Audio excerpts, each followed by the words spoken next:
Chapter 4. Meeting Dickon. Mary spent nearly a week working in the secret garden. Each day she found new shoots coming out of the ground. Soon, there would be flowers everywhere, thousands of them. It was an exciting game to her. When she was inside those beautiful old walls, no one knew where she was. During that week she became more friendly with Ben, who was often digging in one of the vegetable gardens. "What are your favorite flowers, Ben?" she asked him one day. "Roses. I used to work for a young lady who loved roses, you see, and she had a lot in her garden. That was 10 years ago. But she died. Very sad it was." "What happened to the roses?" asked Mary. "They were left there, in the garden." "If rose branches look dry and gray, are they still alive?"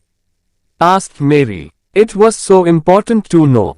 "In the spring they'll show green shoots, and then—" "But why are you so interested in roses?" he asked. Mary's face went red. "I just wanted to pretend I've got a garden. I haven't got anyone to play with." "Well, that's true," said Ben. He seemed to feel sorry for her. Mary decided she liked old Ben, although he was sometimes bad-tempered. She skipped along and into the wood at the end of the gardens. Suddenly she heard a strange noise, and there in front of her was a boy. He was sitting under a tree, playing on a wooden pipe. He was about 12, with a healthy red face and bright blue eyes. There was a squirrel and a crow in the tree, and 2 rabbits sitting on the grass near him. There was a squirrel and a crow in the tree, and 2 rabbits sitting on the grass near him. "They're listening to the music," thought Mary. "I mustn't frighten them." She stood very still.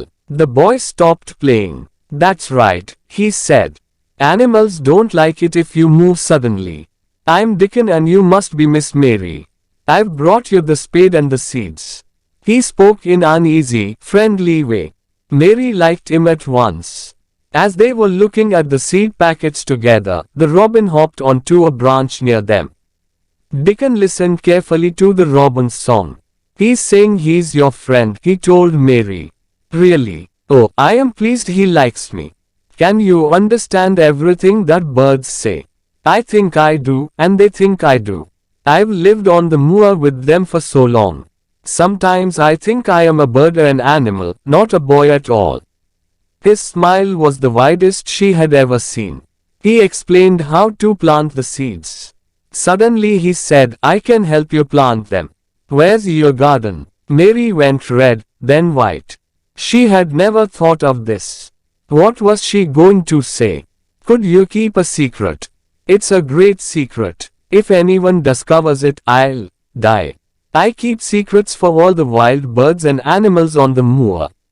"So I can keep yours too," he replied. "I've stolen a garden," she said very fast. "Nobody goes into it, nobody wants it. I love it and nobody takes care of it. They're letting it die." And she threw her arms over her face and started crying. "Don't cry," said Dickon gently. "Where is it?" "Come with me and I'll show you," said Miss Mary. They went to the secret garden and entered it together. Dickon walked round, looking at everything. "Martha told me about this place, but I never thought I'd see it," he said. "It's wonderful." "What about the roses?" asked Mary worriedly. "Are they still alive? What do you think? Look at these shoots on the branches. Most of them are alive, all right." He took out his knife and cut away some of the dead wood from the rose trees. Mary showed him the work she had done in the garden, and they talked as they cut and cleared. "Dickon," said Mary suddenly, "I like you. I never thought I'd like as many as 5 people." "Only 5, laughed Dickon. He did look funny when he laughed, thought Mary. "Yes, your mother, Martha, the robin, Ben, and you." Then she asked him a question in Yorkshire dialect, because that was his language. "Does that, like me?" was her question. "Of course. I like thee wonderful," replied Dickon, a big smile on his round face. Mary had never been so happy. When she went back to the house for her lunch, she told Martha about Dickon's visit.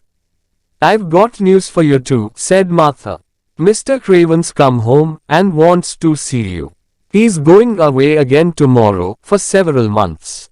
Oh, said Mary. That was good news. She would have all summer in the secret garden before he came back.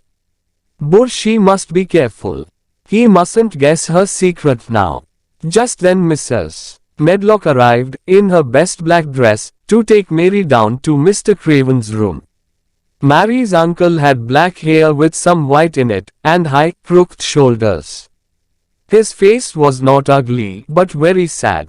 During their conversation he watched her in a worried way. Perhaps he was thinking of other things at the same time. He looked at the thin child. "Are you well?" he asked. Mary tried to keep her voice calm as she replied, "I'm getting stronger and healthier."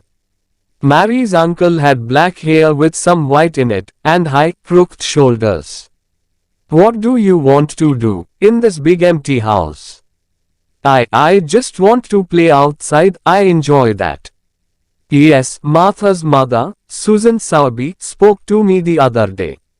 She's a sensible woman and she said you needed fresh air." "But where do you play?"